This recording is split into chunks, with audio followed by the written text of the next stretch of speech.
하나님의 말씀은 빌립보서 2장 5절부터 8절입니다.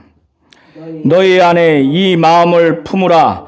곧 그리스도 예수의 마음이니 그는 근본 하나님의 본체시나 하나님과 동등됨을 취할 것으로 여기지 아니하시고 오히려 자기를 비워 종의 형체를 가지사 사람들과 같이 되셨고 사람의 모양으로 나타나사 자기를 낮추시고 죽기까지 복종하셨으니 곧 십자가에 죽으심이라. 아멘. 하나님은 그리스도 예수의 마음을 품기를 원하십니다. 그리스도 예수의 마음이 무엇인가? 오늘 빌립보서 2장 5절부터 8절을 통해서 우리는 잘 볼 수가 있습니다. 5절에 보면 너희 안에 이 마음을 품으라. 곧 그리스도 예수의 마음이니, 이 헬라어 원어를 직역으로 하면은 너희들 가운데서 이것을 생각할지니 곧 그것은 그리스도 예수 안에서도 있는 것이니라, 이런 의미입니다. 그러니까 사도 바울은 빌립보 교회에 지금 처한 상황이 로마 제국 하에서 복음의 대적자들, 그들이 이방인이든지 유대인이든지 그 대적자들로 인해서 로마 제국 하에서 군사 도시 지역인 빌립보 지역에서 바울 자신이 복음을 증거했을 때 적대자들에게 박해를 받는 그런 상황과 질적으로 동일한 상황이 있기 때문에 사도 바울은 빌립보 교회 성도들에게 그리스도의 복음에 합당한 생활을 하라고 그렇게 권면을 하면서 그들에게 한 마음으로 서서 이 복음의 대적자들의 그 핍박, 박해로 인해서 위축되거나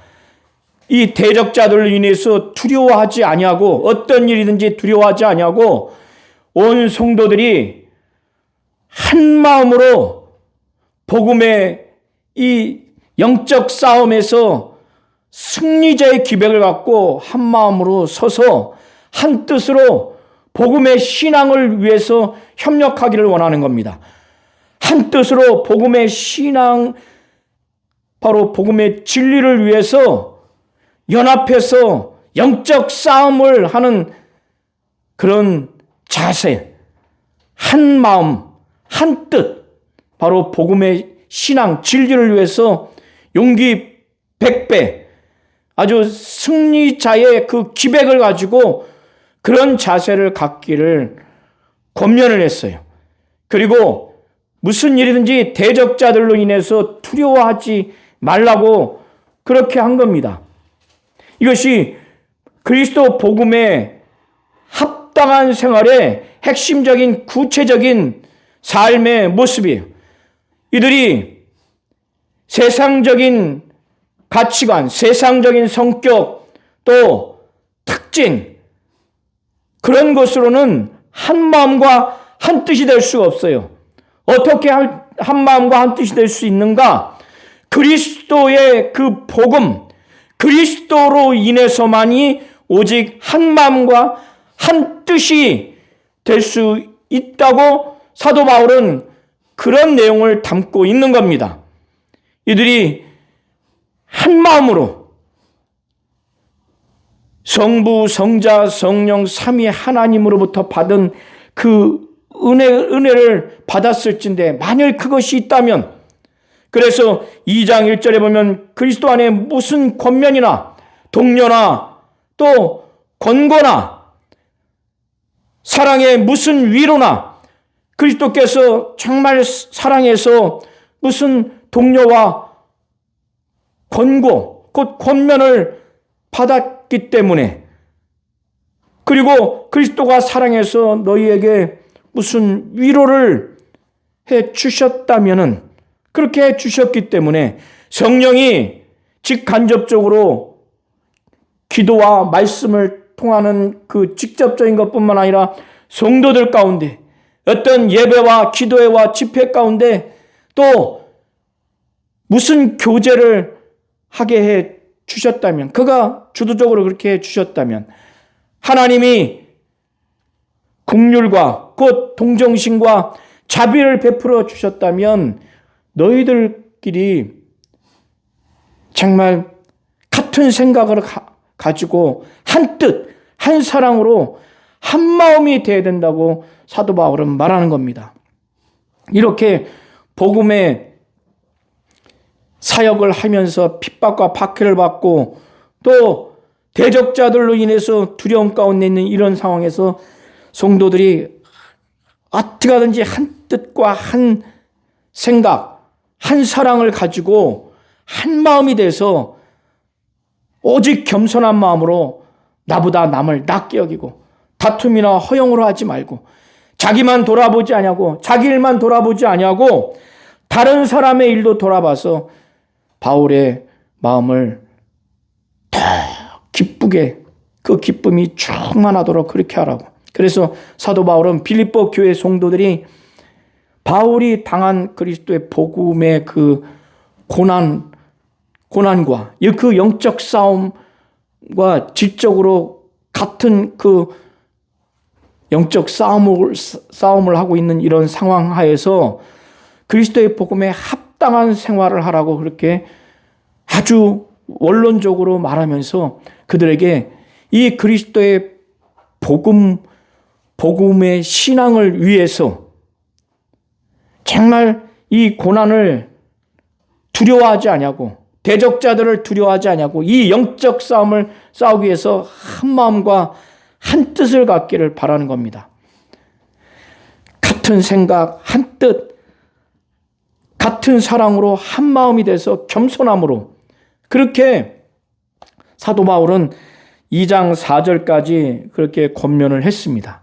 이제는 구체적으로 그리스도께서 어떻게 이 땅에 오셨고 어떠한 삶을 사셔서 그가 죽으시고 하나님이 그를 어떻게 보상해 주셨는가, 어떻게 대우해 주셨는가라고 하는 예수 그리스도의 그 성육신, 그리고 이 땅에서의 공생의 삶, 그의 죽으시고 부활 승천하신 예수 그리스도의 모든 그 성육신하며 부활 승천하기까지의 이 전 과정을 사도 바울이 제시하면서 하나님의 그를 어떻게 높이셨는가 이런 내용까지 제시하면서 사도 바울은 이제 그들이 가져야 될 그 한 마음의 그 근본, 그 핵심이 무엇인가를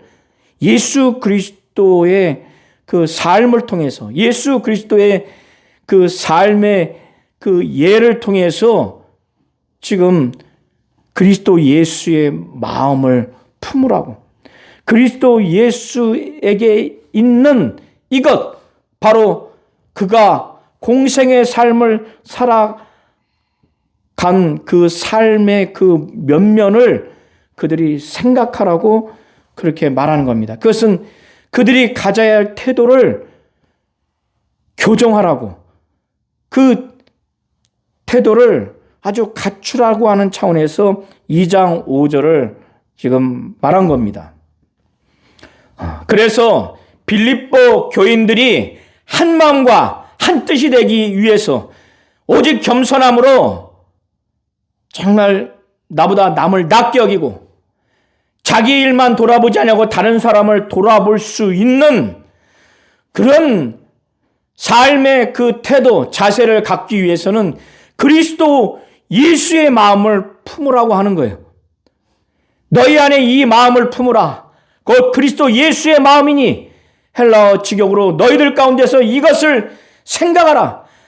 단순히 짧게 생각하라는 것이 아니라 깊이 생각을 하라는 거예요. 깊이 생각해서 태도를 바꾸라고 하는 그런 의미입니다.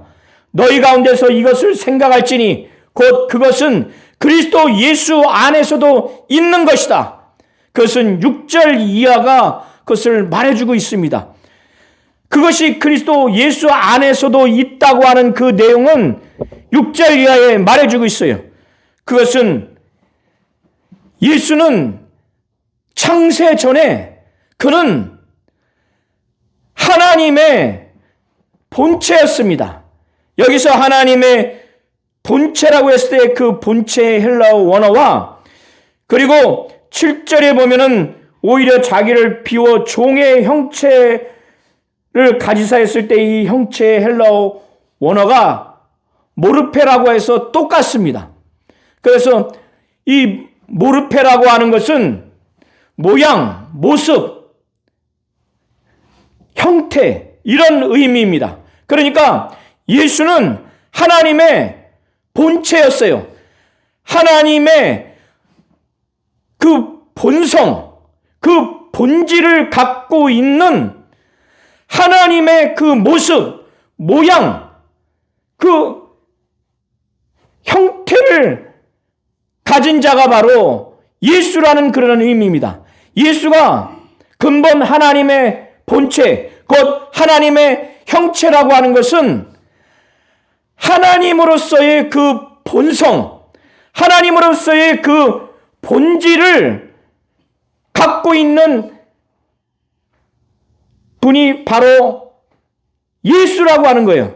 바로 하나님의 본질, 하나님의 본성을 가지고 있는 하나님이 바로 예수라는 겁니다. 하나님의 본질, 하나님의 본성으로서 그것을 예수가 갖고 있는데 그 하나님의 본성, 본질로서의 그 모습, 그 하나님의 모습, 그 하나님의 모양, 하나님의 그 형태가 바로 예수라고 하는 거예요. 예수가 하나님의 본체, 하나님의 형체라고 말하는 것은 바로 그걸 말하는 겁니다. 하나님의 형태를 갖고 있다는 거예요. 하나님의 모습, 하나님의 모양을 갖고 있는 자가 바로 예수라는 거예요. 이것은 하나님의 본성으로서, 하나님의 본질로서의 그 형태를 가진 자가 바로 예수라고 하는 의미입니다. 그는 바로 하나님으로서 바로 예수라고 지금 말하는 거예요. 그는 근본 하나님의 본체예요. 하나님의 형체예요. 하나님의 형태입니다. 그러기에 그는 하나님과 본질로서 동등하고 또 본성으로서 동등한 그런 권위가 있고 명예가 있고 또 권세가 있습니다. 그런데 예수는 그럼에도 불구하고 그는 근본 하나님의 본체요. 그래서 하나님과 동등된 자이지만은 그는 동등됨을 취하지 아니하셨어요. 그는 이미 창세전에 아버지 앞에서 이런 마음을 작정하신 겁니다. 그러니까 그는 하나님의 본체로서, 근본 하나님의 본체로서 하나님과 동등된 자지만 동등됨을 취할 것으로 여기지 아니하셨는데 이게 무슨 의미인가 하면은 하나님과 동등함을 당연하게 생각하지 않았다는 겁니다. 동등하게 되려고 생각하지 않았다는 거예요. 창세전에 이미 예수는 아버지 앞에서 그런 마음을 가진 거예요. 그는 본성으로서, 본질로서 하나님의 모습, 모양, 하나님의 형태를 가진 하나님의 본체요 형체지만 그래서 하나님과 동등된 자지만은 그는 하나님과 동등됨을 취할 것으로 여기지 않았다는 거예요. 곧 하나님과 동등됨을 당연하게 생각하지 않았고 동등하게 되려고 생각하지도 않았다는 거예요. 이게 얼마나 겸손한 예수의 마음입니까? 아버지 앞에서 자신을 완전히 비워버린 겁니다. 자기를 완전히 비웠어요. 그래서 그는 하나님이고 하나님의 아들이지만 하나님으로부터 본성과 하나님으로서 본질이 하나님 아버지와 같은 그런 하나님의 본체, 형체인 예수이지만 아버지 앞에서 자신을 완전히 비웠어요. 하나님과 동등된 자임을 마땅히 그렇게 생각지 않냐고, 그렇게 동등되려고 생각하지도 않았어요. 이것이 바로 예수의 자기 비움입니다. 자신의 그 하나님이고 하나님의 아들로서의 그 신성을 제한하거나 그걸 포기했다는 것이 아니라 아버지 앞에서 하나님이고 하나님의 아들로서의 그 지위, 신분은 갖고 있지만, 그 본질과 본성은 갖고 있지만은 자신이 유일하게 인간됨을 작정하시는 그 자기 비움을 두고 말하는 겁니다. 그래서 6절과 7절이 그걸 말하고 있어요. 그래서 오히려 그는 자기를 비워서 종의 형체, 곧 노예의 형체, 노예의 그 본체, 노예의 그 모습, 노예의 모양, 노예의 형태로 그는 자기를 종의 형체를 가져서 사람들과 같이 되셨습니다. 그러니까 하나님이고 하나님의 아들로서 예수는 하나님 아버지와 하나님으로서는 본성이 같고 본질이 같은 자입니다. 동등한 자지만 아들은 아버지 앞에서 동등됨을 당연하게 생각하지 아니하였고 동등하게 되려고 생각하지도 않았어요. 그만큼 자기를 완전히 비운 거예요. 오히려 그는 하나님이고 하나님의 아들로서 지위는 신분은 갖고 있지만 그것을 권세와 명예를 다 누리지 아니하고 그는 아버지 앞에서 자기 비움을 겸손한 심령으로 자기를 비우는 그런 작정을 한 겁니다. 그것이 바로 하나님이고 하나님의 아들로서 도무지 될 수 없는 말씀이 육신이 되어 오시는 성육신 되어서 인성을 갖는 것이 아들의 자기 비움입니다. 그래서 7절이 그걸 말하는 거예요. 오히려 자기를 비워 종의 형체를 가지사 사람들과 같이 되셨다는 거예요. 사람이 된 겁니다. 사람과 같이 된 거예요. 저와 우리 모든 성도님들의 이 사람됨은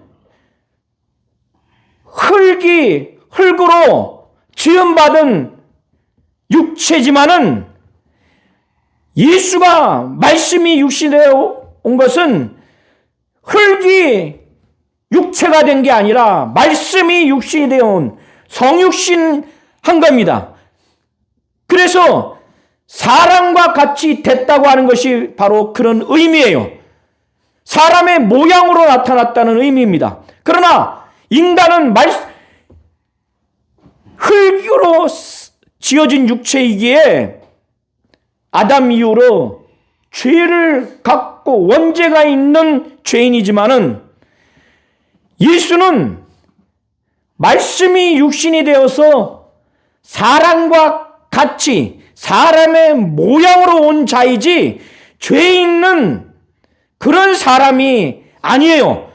흙으로 된 육체로서의 사람이 아니라는 의미입니다. 그 중에 종의 형체를 가지고 오신 거예요. 이것이 바로 예수의 하나님 앞에서의 자기 비움입니다. 하나님으로서 하나님의 아들로서 신성을 가진 자는 도무지 인성을 가질 수 없지만 아버지 앞에서 자기를 비워서 인성을 갖는 성육신하는 말씀이 육신이 되어서 사람과 같이 되는 사람의 모양으로 이 땅에 나타나신 이 인성을 가진 것이 바로 아버지 앞에서 자기 피움이라는 거예요. 지금 7절에 그걸 말하는 겁니다. 그리고 8절에는 이 예수의 겸손을 말하는 거예요. 예수의 자기를 낮추심, 사람의 모양으로 나타난 것 자체가 예수의 자기를 낮추는 거예요. 그런데 사람으로 나타난 것이 그의 낮아짐인데 그것만으로도 충분하지만은, 그러나 이 예수가 얼마나 낮아졌는가? 바로 일반적인 죽음이 아니라 십자가에서 죽는 죽음에 이르기까지 그는 복종을, 순종을 하면서까지 그는 죽었어요. 십자가에 이르는 죽음에까지 아버지 앞에서 그는 낮춘 겁니다.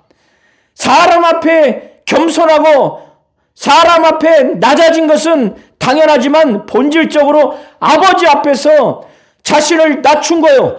아버지 앞에서 사람으로 나온 것이 바로 그의 낮아짐입니다. 그런데 일반적인 죽음이 아니라 십자가에 죽는 죽음을 당하기까지 아버지 앞에서의 극한 겸손을 나타낸 겁니다.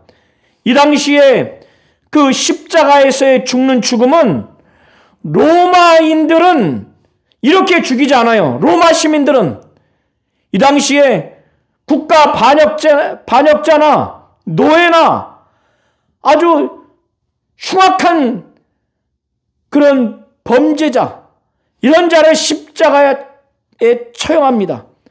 그래서 사람들로 하여금 십자가 처형한 그 중범죄자는 도무지 생각조차 하지 못하도록 그렇게 하는 거예요. 율법에는 나무에 달린 자마다 하나님께 저주받은 자로 그렇게 이미 기록하고 있어요. 그래서 유대인들은 예수를 십자가에 처형하도록 그렇게 한 것은 예수가 하나님으로부터 저주받은 자임을 그렇게 여기도록 그렇게 한 겁니다. 예수가 일반인의 죽음이 아니라 국가 반역죄나 노예가 정말 범죄했을 때 죽는 죽음, 그런 죽음, 바로 십자가 처형에 이르는 죽음이에요. 왜 예수가 하나님이고 하나님의 아들로서 왜 십자가에 못 박히는 죽음을 죽어야 됩니까? 그는 하나님 앞에서 고난받는 종으로서의 삶을 살다가 죽는 죽음이에요. 그는 유대 사회에서 노예 신분은 아니지만은 하나님 앞에서 고난받는 종으로서의 삶을 살다가 죽었어요. 그리고 그는 마땅히 하나님이고 하나님의 아들로서 섬김을 받아야 될 자지만은 그는 스스로 말하기를 자기가 온 것은 섬김을 받으려 함이 아니요 도리어 섬기기 위해서 왔노라 하고 자신이 섬김받는 존재가 아니라 섬기는 자임을 그렇게 말하고 있습니다. 그래서 예수는 인간의 모양으로 나타난 것 자체가 바로 자기 피움이요, 아버지 앞에서 자기 피움이요, 아버지 앞에서 자기 자신을 낮추는 겁니다. 그러나 그걸 넘어서 하나님 앞에서 고난받는 종, 인간을 위한 고난받는 종, 인간을 위해서 섬기는 종, 무엇보다 하나님 앞에서 육신을 갖고 온 종으로서 종의 형체를 가지고 노예가 당할 죽음, 국가 반역죄를 범한 자가 당할 죽음, 노예가 중범죄를 해서 당하는 죽음에 예수가 그런 십자가 처형에까지 이르렀어요. 이건 하나님 앞에서 고난받는 종으로서의 죽음입니다. 많은 사람들을 구원하기 위해서 섬기는 종으로서의 죽음이에요. 이것이 예수의 겸손, 낮아짐의 극치입니다. 그래서 그는 십자가의 죽음 앞에 아버지께 3번이나 기도했어요. 이 잔이 내게서 지나가기를 원합니다. 그러나 내 원대로 마옵시고 아버지의 원대로 되기를 원합니다. 그러기까지 아버지의 뜻대로 그는 끝까지 순종하는 자기의 그 낮아짐, 그 겸손함을 아버지 앞에 보여주셨어요. 십자가에서의 그 죽음은 정상적인 사람으로서의 죽음이 아니에요. 로마 제국하에서도 그런 죽음을 예수께서 당하시기까지 겸손의 극치, 낮아짐의 극치입니다. 그리스도 예수의 마음을 품으라. 너희 안에 이 마음을 품으라. 곧 그리스도 예수의 마음이니 너희 가운데서 이것을 생각할지니 곧 그것은 그리스도 예수 안에서도 있는 것이라. 그것이 뭐냐면 지금 6절부터 8절까지를 말하고 있는 거예요.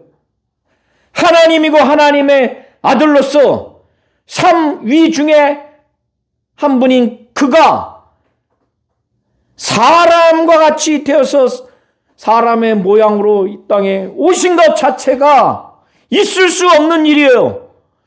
그리고 거기에서 더 나아가서 그가 사람 중에서도 종으로서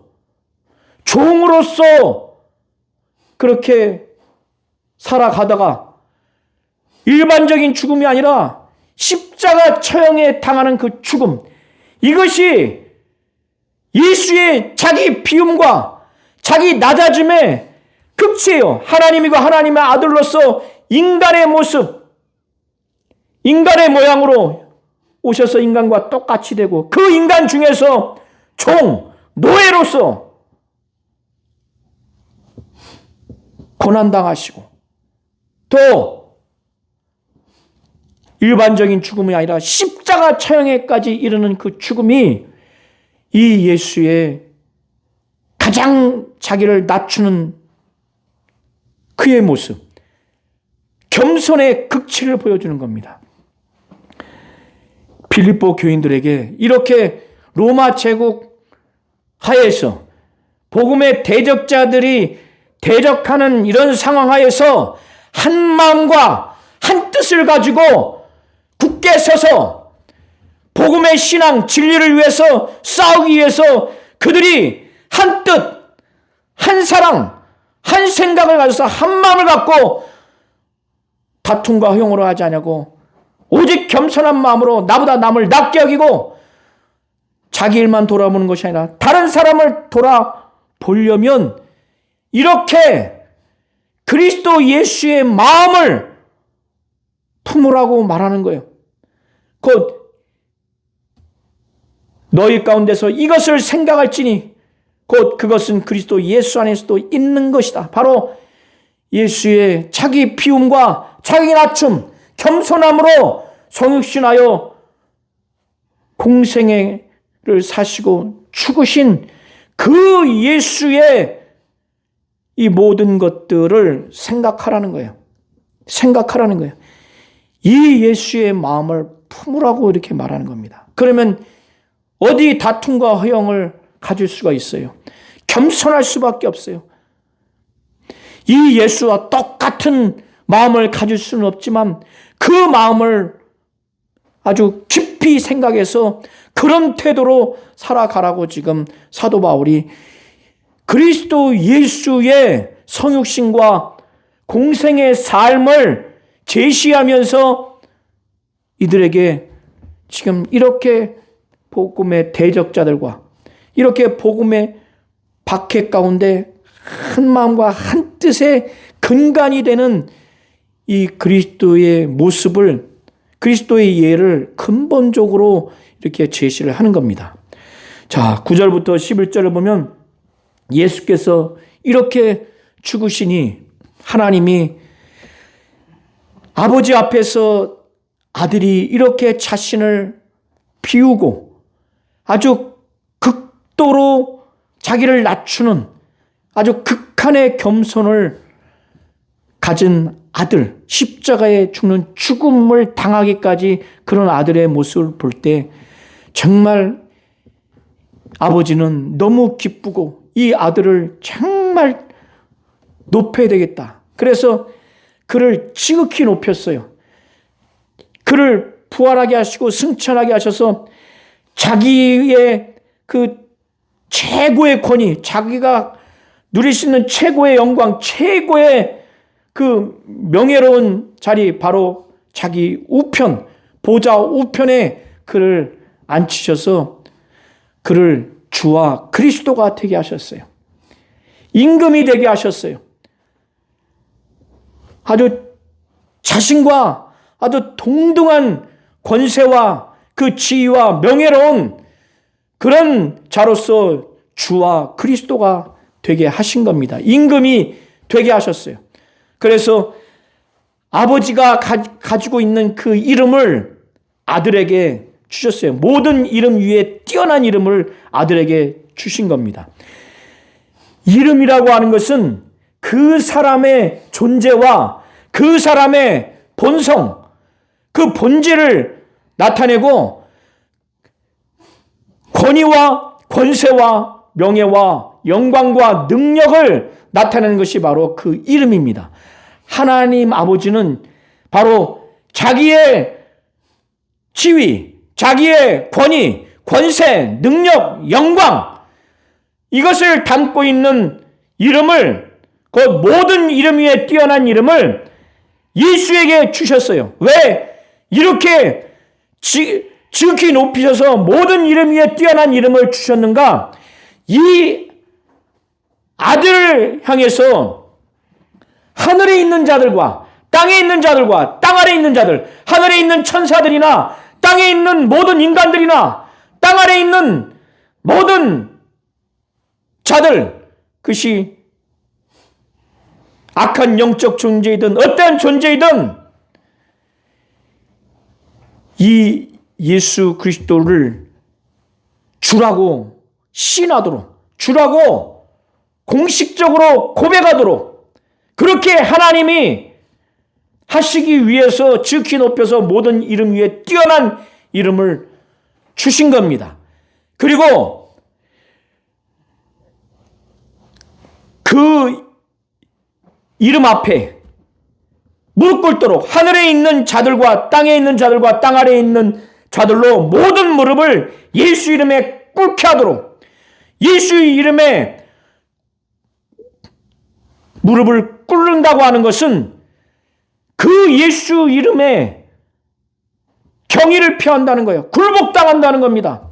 신앙이 있는 존재, 천사들은 경의를 표하고 존경하고 그런 모습으로 무릎 꿇고 경배하기도 하고, 또 불신자들과 그래서 죽은 자들, 악령들은 그 예수 이름의 권세와 능력 앞에 두려워서 굴복할 수밖에 없는 거예요. 그래서 모든 무릎을 예수 이름에 꿇게 하시고 모든 입으로 예수 그리스도를 주라 시인하여 하나님 아버지께 영광 돌리게 하셨느니라.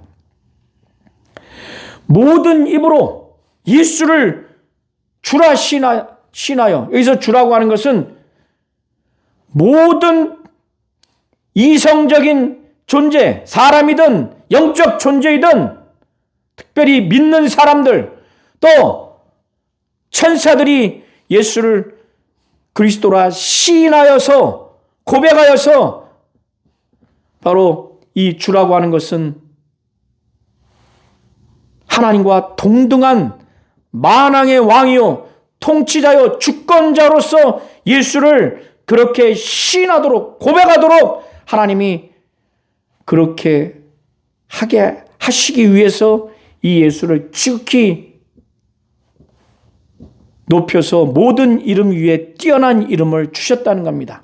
이렇게 하나님이 예수를 지극히 높여서 모든 이름 위에 뛰어난 이름을 주셔서 하늘에 있는 자들과 땅에 있는 자들과 땅 아래에 있는 모든 자들이 모든 무릎이 예수의 이름에 꿇게 하시고 또 모든 입으로 예수를 주라 신하도록 한 그 궁극적인 목적, 그 본질적인 목적은 하나님 아버지께 영광을 돌리게 하기 위해서 그렇게 한 거예요. 하나님은 아들인 예수를 지극히 높여서 모든 이름 위에 뛰어난 이름을 주셔서 하늘에 있는 자들과 땅에 있는 자들, 땅 아래 있는 모든 자들이 이 모든 자들의 무릎이 예수 이름에 꿇게 하는 것.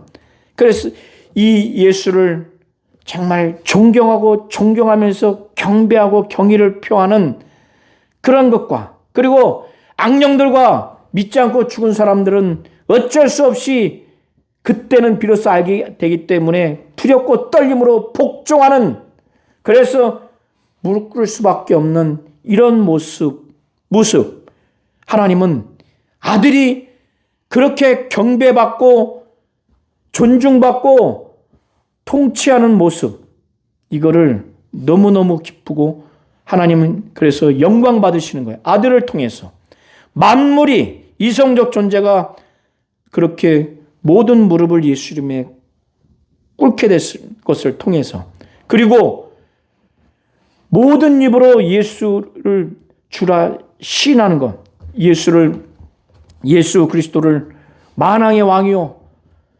정말 통치자요 주권자요 진정한 주인이라고 막 고백하는 이것을 통해서 하나님은 영광 받으시는 겁니다.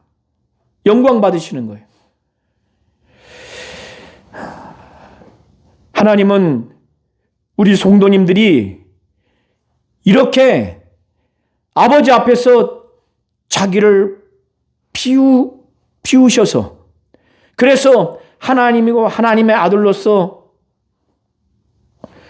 신성을 가지고 있지만은 아버지 앞에서 자기를 비워서 동등됨 아버지와 자신이 하나님으로서 본질과 본성이 같아서 하나님과 동등된 자이지만 되려고 생각하지도 않고 동등됨을 마땅히 여기지도 않고 오히려 자기를 비워서 자기가 하나님이고 하나님의 아들로서 신성은 가지고 있지만은 아버지 앞에서 자기가 명예와 또 특권을 누릴 수 있는 것을 누리지 아니하고 자기를 비워서 사람과 같이 되는 그 중에 종의 형체로 사람과 같이 되는 자기 비움 그리고 자기를 낮추셔서 사람의 모양으로 나타나셔서 십자가에 죽는 죽음에 이르기까지 극한의 겸손함으로 아버지 앞에서 이 예수의 그 겸손함, 자기를 낮추는 이런 모습을 우리 성도님들도 그거를 본받고 그래서 이거를 깊이 생각해서 이런 예수의 이 자기 비움과 자기 낮춤, 지극한 겸손한 이것을 깊이 생각하도록 이 예수의 마음을 품어서 이런 예수의 태도를 정말 자기의 삶을 살아가는 마음과 생각과 그런 삶의 태도로 본받기를 하나님 원하시는 겁니다. 하나님은 그리스도 예수의 마음을 이렇게 품고 이걸 깊이 생각해서 그런 태도로 살아가기를 하나님은 원하시는 겁니다.